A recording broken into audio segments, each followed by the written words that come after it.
चलो बेटा, तो कल हम लोग बेटा फंक्शनल आइसोमर्स के बारे में पढ़ रहे थे। किसके बारे में? और उसका कल मैंने आपको कल वाले लेक्चर में एक एग्जाम्पल भी दिया था, जिससे आपको क्लियर हो गया होगा। तो फंक्शनल आइसोमर्स जो होते हैं बेटा, जैसे कि हमारे पास फंक्शनल आइसोमर्स क्या होते हैं, जिनका मॉलिक्यूलर फॉर्मूला सेम हो बट डिफरेंट फंक्शनल ग्रुप बन जाए, है ना। जैसे हमने कल आपको एक अल्कोहल और ईथर का एग्जाम्पल दिया था। किसका? Alcohol and ether. अल्कोहल और ईथर का जो जनरल फॉर्मूला होता है वो होता है CnH2n + 2O। अगर इस फॉर्म में कोई फॉर्मूला दिया है तो तुम समझ जाना सीधे सीधे कि उसमें अल्कोहल और ईथर बनेंगे। जैसे कि मैं एक एग्जांपल आपको और देता हूं, C3H8O। C3H8O, आप बताओ इसके टोटल कितने स्ट्रक्चरल आइसोमर्स बन सकते हैं? तो बनाने पड़ेंगे। चलिए बनाते हैं। तो पहले हम लोग अल्कोहल के बनाते हैं। किसके बनाते हैं बेटा? अल्कोहल के। तो अल्कोहल के बनाओगे, क्या हुआ? तो अल्कोहल बनाओगे, 3 कार्बन, 1 2 3, OH लगा दिया। बोलो सही है? 1 2 3, OH यहां लगा दिया। और कहीं लगा सकते हैं OH? बोल दो। क्यों सिमार? कितने बनेंगे इसके आइसोमर? 2। अल्कोहल के 2 ही बनेंगे। अच्छा, सी सिंगल बॉन्ड हो, डबल बॉन्ड, सी एक ये बन सकता है, या तो सी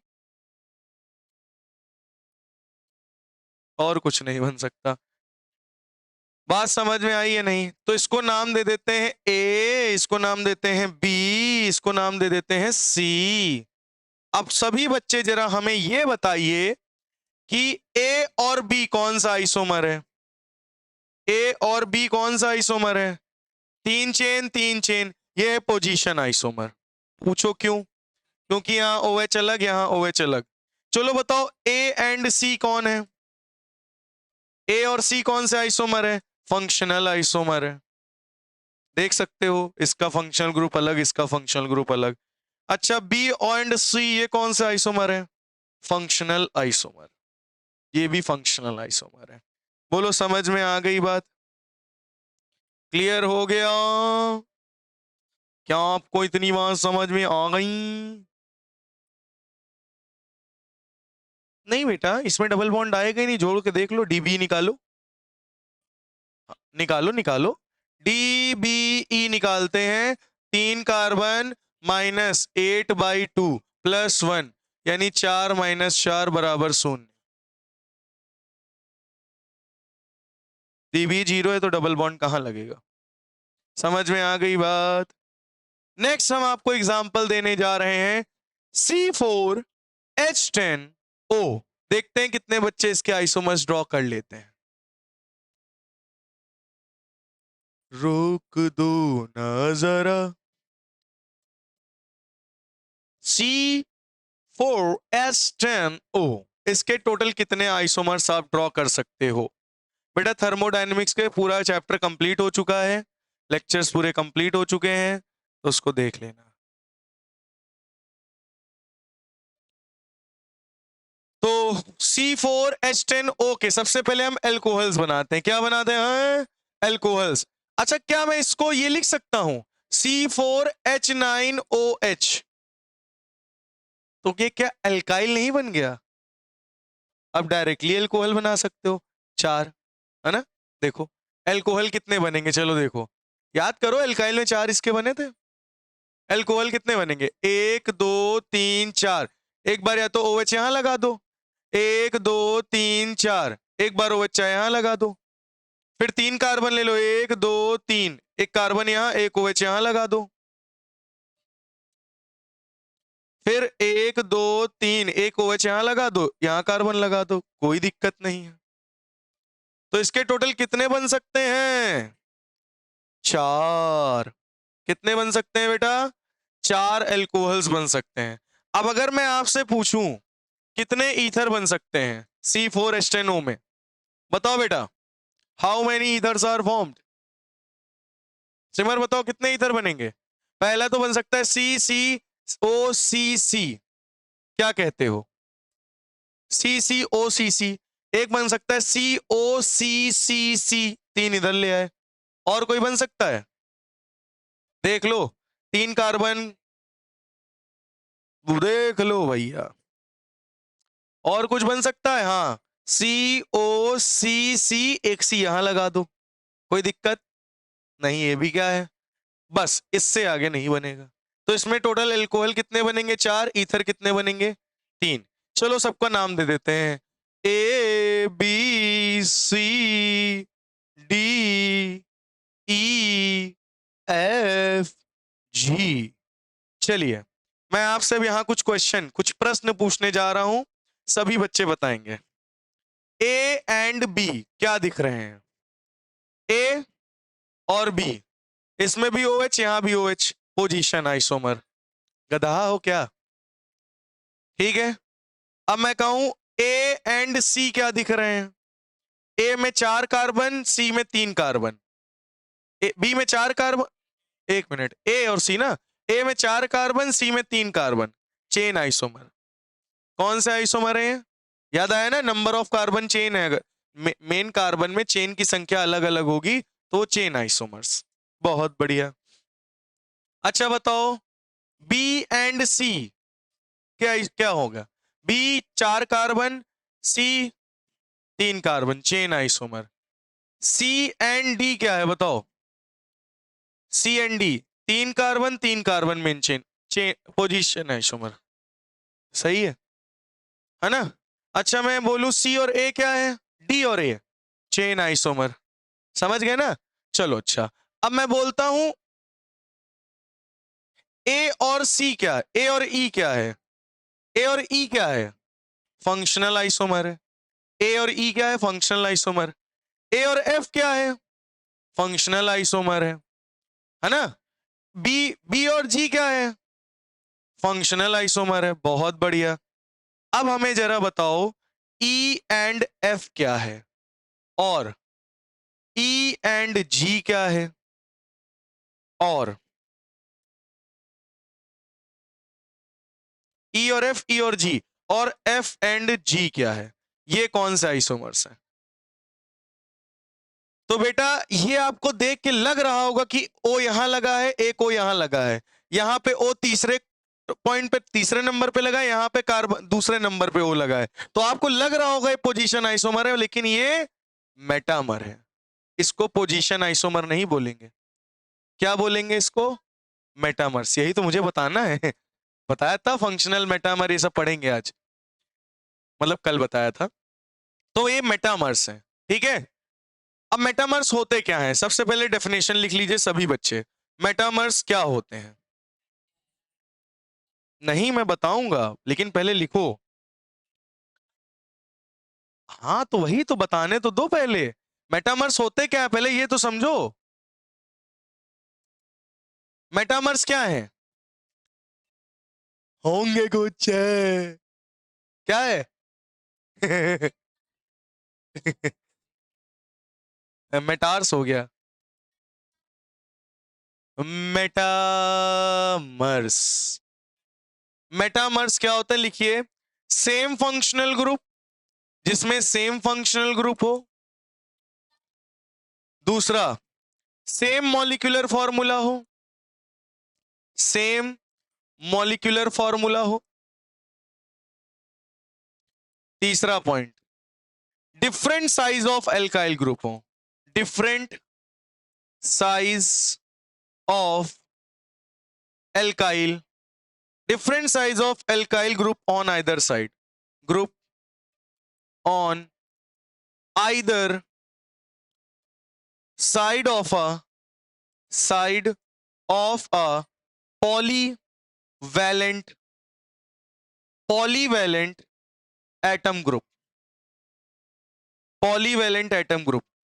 अब ध्यान से सुन लो, मेटामर्स वो आइसोमर्स होते हैं, मेटामर्स वो आइसोमर्स होते हैं जिनका फंक्शनल ग्रुप भी सेम होगा, मॉलिक्यूलर फॉर्मूला भी सेम होगा। बट ध्यान से देखो, यहां O के बगल में 2 कार्बन का एल्काइल ग्रुप है और 2 कार्बन का एल्काइल ग्रुप है। यहां पे देखो O के बगल में 3 कार्बन का एल्काइल ग्रुप है। तो डिफरेंट साइज के अल्काइल ग्रुप है, यहां 3 और 1, यहां 2 और 2 का है। तो पहली कंडीशन तो यही आ जाती है कि O के बगल में कि डिफरेंट टाइप के अगर अल्काइल ग्रुप्स लगे हुए हैं तो वो मेटामर्स हैं। और ये अल्काइल ग्रुप्स जो लगे हुए हैं वो पॉलीवैलेंट एटम के साथ लगे होने चाहिए, जिनकी वैलेंसी 1 से ज्यादा होती है। अब ऑक्सीजन की वैलेंसी आप जानते हो -2 होती है। ये कौन सा एटम है? पॉलीवैलेंट। तो पॉलीवैलेंट एटम के साथ अगर डिफरेंट अल्काइल ग्रुप्स जुड़े होते हैं तो उन्हें मेटामर्स कहते हैं। तो E और F मेटामर्स है। देखो, इसके बगल में 2 2, इसके बगल में 3 1, ये मेटामर है। ठीक है, अब बताओ जरा E और G क्या है? इसके बगल में 2, इसके बगल में 2, इसके बगल में 1, इसके बगल में 3। तो ये E और G भी क्या है? मेटामर्स है। आप समझ में आया या नहीं आया? इसीलिए मैं बोल रहा था, समझो तो। अब बताओ F और G क्या है? इसमें भी 1 1 3 3। तो भैया ध्यान से देख लो, फिर बताओ ये क्या है? मेटामर्स है या नहीं है? ये मेटामर्स नहीं है। इनको तुम पोजीशन कह सकते हो। क्या कह सकते हो? पोजीशन। पोजीशन कह सकते हो या चेन कह सकते हो? जरा सोच लो दिमाग से। इन F और G को क्या कह सकते हो? पोजीशन या चेन? अब तुम कहोगे पोजीशन आइसोमर, जो कि गलत है। Chain isomer. यहां मेन कार्बन में कितने चेन? 3। यहां मेन कार्बन में कितनी? 2 कार्बन मेन चेन में, 2 कार्बन। यहां 3 कार्बन मेन चेन में, यहां 2 कार्बन, यानी ये कौन सा आइसोमर होगा? Chain isomer. मेन चेन में कितने कार्बन? तो यहां 3 है, यहां 2 है मेन चेन में। या इसका 2 मेथिल लिखोगे ना, मेथॉक्सी 2 मेथिल इथेन। समझ में आ रही बात? तो इसका मतलब क्या? ये चेन आइसोमर है। अब क्लियर हुआ मेटामर्स क्या होता है? मेटामर्स वो आइसोमर्स हैं जिनका फंक्शनल ग्रुप सेम हो, मॉलिक्यूलर फॉर्मूला सेम हो, बट उनके अगल बगल जो एल्काइल ग्रुप हो वो डिफरेंट डिफरेंट साइज के हो। और वो एल्काइल ग्रुप्स किससे जुड़े हो? पॉलीवैलेंट एटम से। जैसे और कौन कौन से पॉलीवैलेंट एटम होते हैं? जैसे एक होता है कीटोन वाला C डबल बॉन्ड O, एक होता है ऑक्सीजन, एक होता है सल्फर, एक होता है NH2 एमाइन ग्रुप। ये सब क्या है? Polyvalent atom. ठीक है, NH या NH2। ठीक है, 2 डिग्री एमाइन, 1 डिग्री एमाइन। बात समझ में आ रही है नहीं? 1 डिग्री, 2 डिग्री, 3 डिग्री, इन सब के बारे में अभी हम आपको बताएंगे। पहले बताओ कितने बच्चों को मेटामर्स समझ में आ गए हैं? क्यों भैया? श्रेयस, क्या होते हैं मेटामर्स? बताओ।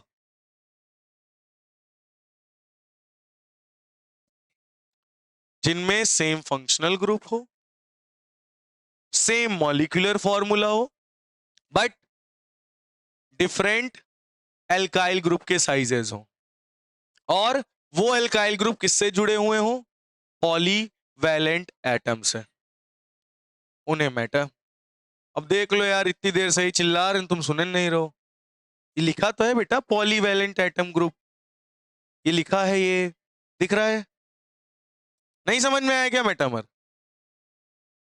मतलब जिनकी वैलेंसी 1 से ज्यादा हो। ऑक्सीजन की वैलेंसी 1 से ज्यादा है। समझ में आ गई बात? और उसके अगल बगल डिफरेंट साइज के अल्काइल ग्रुप जुड़े होंगे तो उसे क्या कहोगे? मेटामर। जैसे यहाँ पे देखो 2 2 का चेन है, इधर देखो 3 1 का है, तो मतलब ये दोनों मेटामर्स हैं। ये और ये भी मेटामर है। ये और ये मेटामर नहीं है, चेन आइसोमर है। अभी भी नहीं आया समझ में? चलो,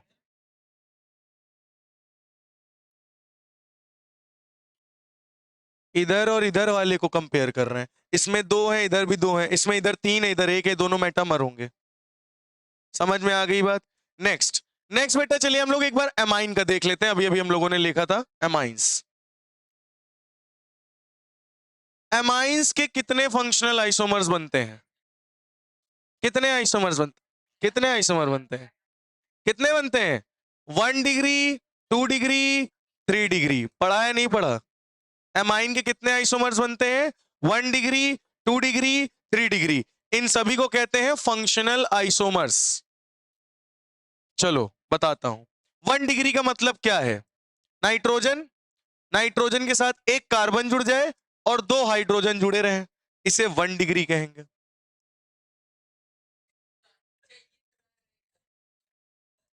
अगर इसके साथ 2 कार्बन जुड़ जाए एक हाइड्रोजन तो इसे 2 डिग्री कहोगे।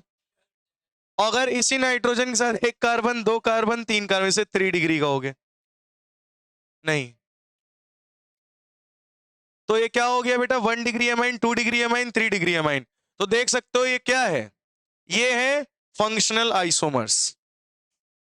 क्या है बेटा, इसका जनरल फॉर्मूला क्या होगा, CN, लिख लीजिए इसका जनरल फॉर्मूला, CnH2n + 3n, ये है जनरल फॉर्मूला। एमाइंस का जनरल फॉर्मूला क्या है, CnH2n + 3 × n। समझ में आ गई बात, समझ में आ गई बात, एमाइंस का कुछ समझ में आया बेटा, 1 डिग्री 2 डिग्री 3 डिग्री, बहुत बढ़िया। अब चलिए एक एग्जाम्पल हम लोग लेते हैं। एग्जाम्पल है C3H9n, C3H9n, ये है, क्या है बेटा, C3H9n। इसके आपको एमाइंस के फंक्शनल ग्रुप बनाने हैं, वो आइसोमर्स बनाने हैं। कितने पॉसिबल आइसोमर्स बन सकते हैं, चलिए बनाते हैं। तो पहला तो 1 डिग्री एमाइन से बनाओगे, C3H9n, यानी एक कार्बन 2 कार्बन 3 कार्बन और यहां नाइट्रोजन जोड़ दिया और एक हाइड्रोजन बोलो सही है। ये कौन सा एमाइन होगा, 1 डिग्री होगा या नहीं होगा। 1 डिग्री क्या किसी और तरीके से तुम बना सकते हो, हाँ, एक कार्बन 2 कार्बन 3, यहां से नाइट्रोजन को जोड़ दो, तो ये क्या, अभी भी ये कैसा है, 1 डिग्री, क्योंकि इससे एक ही कार्बन जुड़ा है। तो ये दोनों आइसोमर्स बन गए 1 डिग्री के। अगर मैं आपसे पूछूं 2 डिग्री एमाइन के, चलो बना के दिखाओ। 2 डिग्री का मतलब नाइट्रोजन के पास 2 कार्बन होने चाहिए, क्यों सिमर, तो एक कार्बन 2 कार्बन 3, यानी हम बीच में लगा देते हैं क्या, नाइट्रोजन, एक कार्बन और एक कार्बन यहां और एक हाइड्रोजन लगा देते हैं।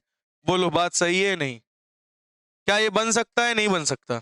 तो देखो यहाँ पे एक के साथ 2 कार्बन जुड़े हैं, तो ये कौन सा डिग्री हुआ, 2 डिग्री। चलो 3 डिग्री अपने आप से बना के दिखाओ, बहुत ही हलवा है।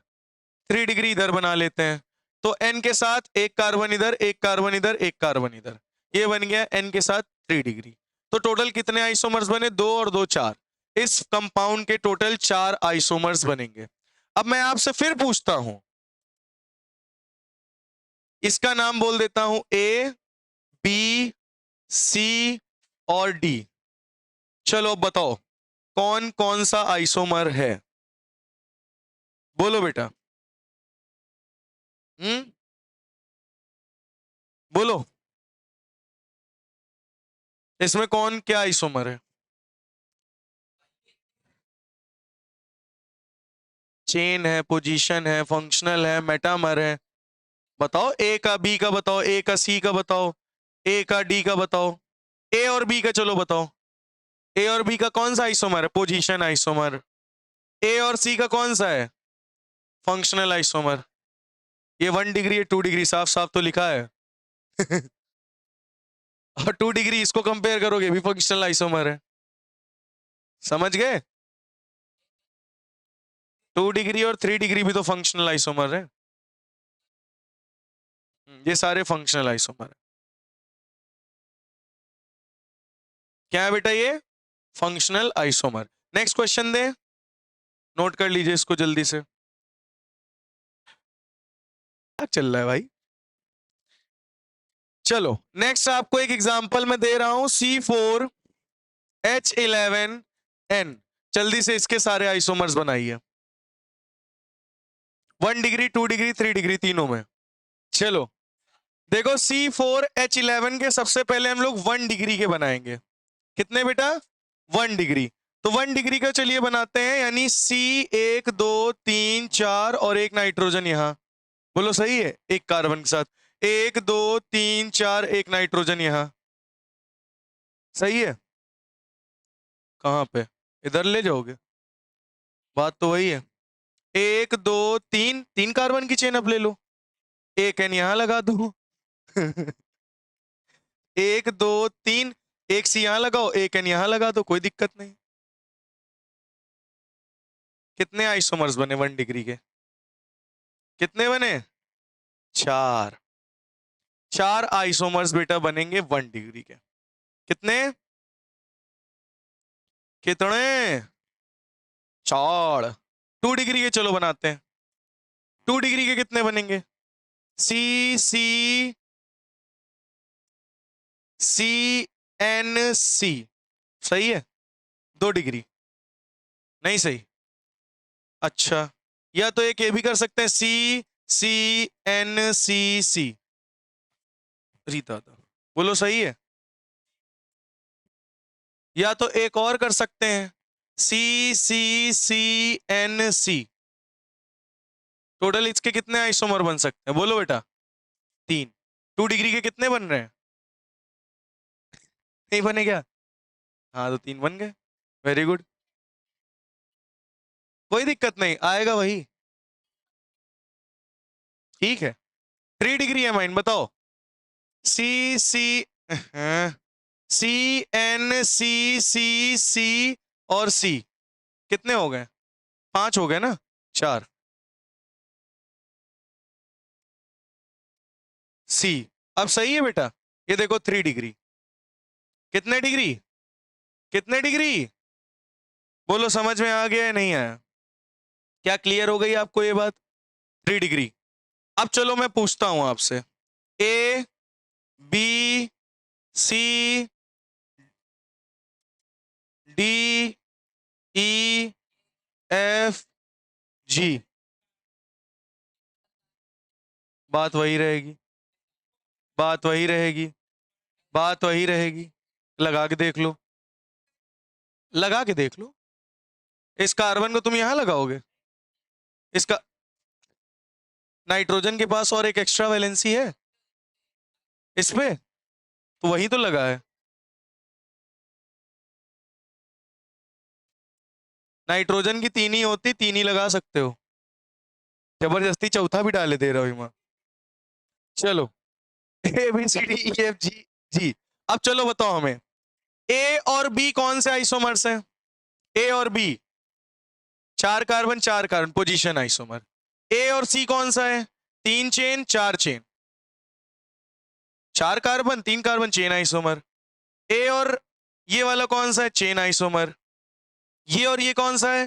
Position isomer. चलो अच्छा बताओ हमें जरा, डी और ई कौन सा है? ई और डी, ई और डी कौन सा आइसोमर है? ई और डी कौन से हैं? मेटामर है गधे, पोजीशन नहीं है। एन के बगल में इधर 3 कार्बन, एन के बगल में 1, यहां 2 और 2, कौन सा होगा? मेटामर है ये क्या है? मेटामर है। समझ में आई बात? एल्काइल ग्रुप यहां 3 है, यहां 1, यहां 2 और 2 के एल्काइल ग्रुप है।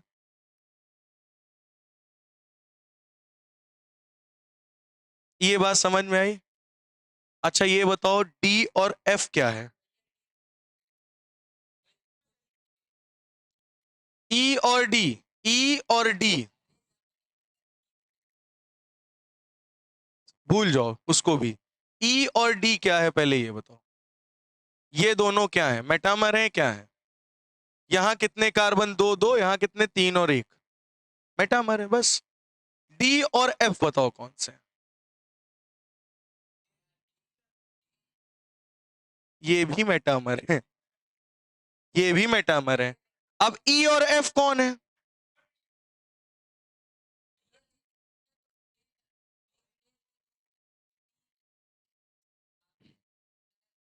बाइलो, ध्यान से देखो, 3 कार्बन 1, बाइलो ध्यान से देखो, 2 कार्बन 2, बाइलो 1 कार्बन, ये भी देखो 3 कार्बन 1। अब रुक जाओ, अब रुक जाओ, डी और ई, मैं क्या बोल रहा हूं मेरी बात समझो।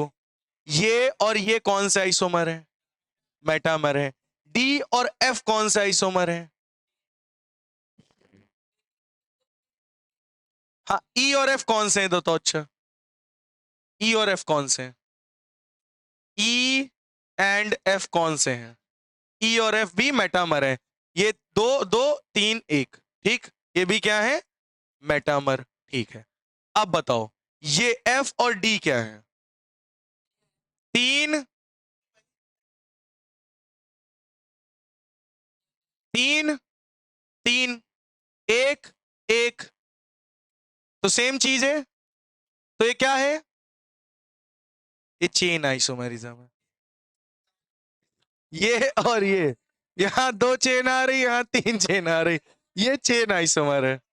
बात समझ में आ गई? ठीक है, क्लियर हो गया, समझ में आ गई इतनी बात? ऐसे क्लियर हो गया या नहीं? समझ में आ गया कौन मेटामर है कौन ये? कल हम लोग रिंग चेन आइसोमर के बारे में पढ़ेंगे, आज हम लोग यहीं पे रुकेंगे।